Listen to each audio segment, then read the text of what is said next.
every small thing is reported, every small thing comes into your sitting room. If 10 people die somewhere, the blood pours into our sitting room because of you. We've also seen men of God, God-men, gurus, religious men use it to exploit people. Just recently we had a case here in India.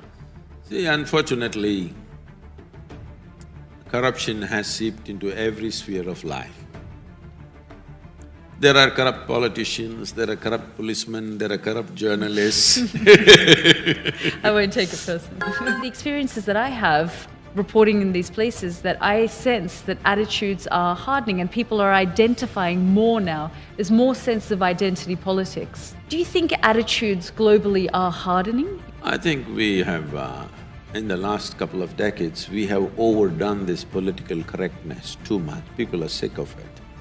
Now, they're trying to protect their rights because they feel threatened. The majority communities in various nations are feeling little uncomfortable because they feel slowly it is being taken over. Whether it's real or it's just perceptional, it doesn't matter. But this feeling is strong. It is strong in India also. Because constantly talking minoritism, people feel uncomfortable. What's going to happen to us? We must understand this. Minorities have always stuck together. And because of this, politicians have played these games because minority votes are the only things which come en masse. Majority votes will never come en masse. So they always focused on them, gave them better things, to such a point, I must tell you this. One of our former Prime Minister said, the first access to all resource must be to the minorities, particularly to the Muslim minorities. You should not say such things. Why did you find that shocking? How can the nation's resource belong to anybody?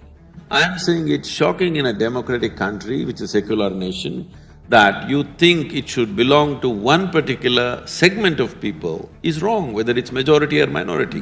What is economic will take on a religious hue altogether. Do you think, though, that religion divides?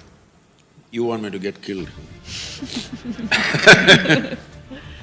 See, the moment you believe one thing, you must understand this. Why do you believe something? Do you believe you have two hands? Or do you know you have two hands? I know. You know you have two hands. So what would you believe?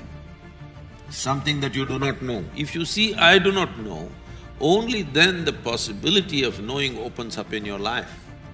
But now what we have done to humanity is, whatever you do not know, you just believe it. So you believe one thing, I believe something else. Today we are nice to each other, but when my belief and your belief comes to a competition, then we will kill each other. It's quite difficult to get to that stage, you would know. It is not difficult, it is just that it's in a different direction than the way you're looking right now. When I say the way you're looking right now, can you see me? Yes. Use one hand and point out where I am. You got it wrong, Yalda. Are you everywhere? Is that what you're trying to say?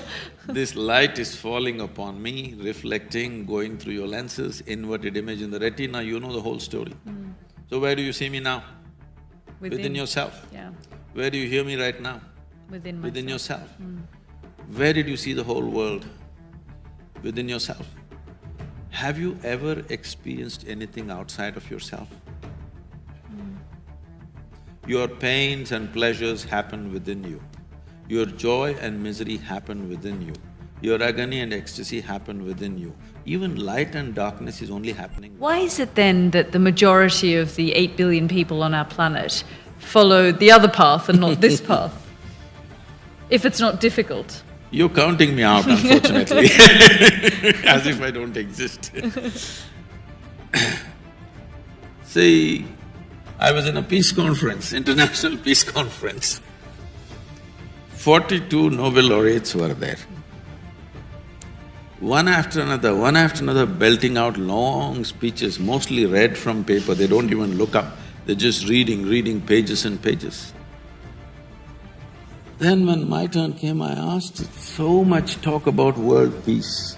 How many of you can genuinely put your hand on your heart and say that you have a peaceful mind? Your mind is peaceful.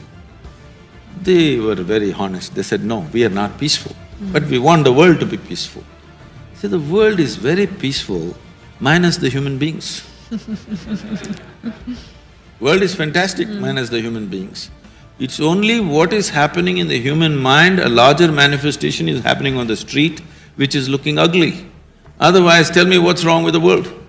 If you and me are not here, the world is just fine, isn't it? So, we do not know how to bring balance to our own self, but we want to do that in the larger world, it'll never happen. We have to understand this. What you see as the world is just a larger version of who we are. If you don't fix this, we can't fix that.